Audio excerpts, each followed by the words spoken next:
ሰላም ጤና ይስጥልኝ እንዴት ናችሁ? አለማየሁ ተጠምቀ ነኝ ከዚህ ከህይወት.com።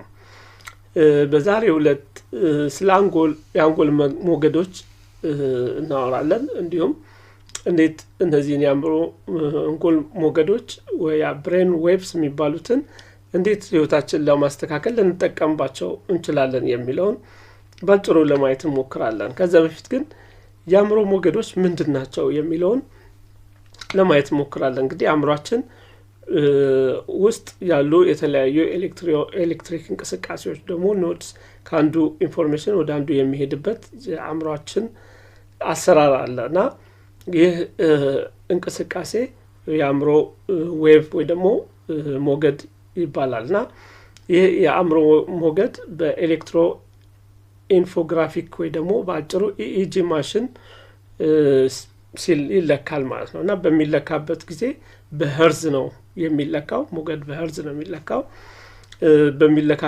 በሚለካበት ጊዜ የአእምሮአችን የንቃተ ህሊና ደረጃዎችን ይነግረናል ማለት ነው። እና እነዚህ የአእምሮ የንቃተ ህሊና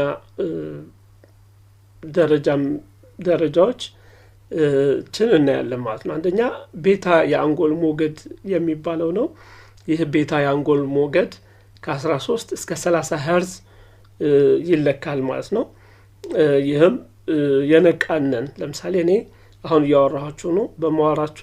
በማወራበት ሰዓት አእምሮዬ ከ13 እስከ 30 ሄርዝ ነው የሚለካው በኢኢጂ ማሽን ማለት ነው። እና በዚህን ሰዓት ሙሉ ትኩረት አለን።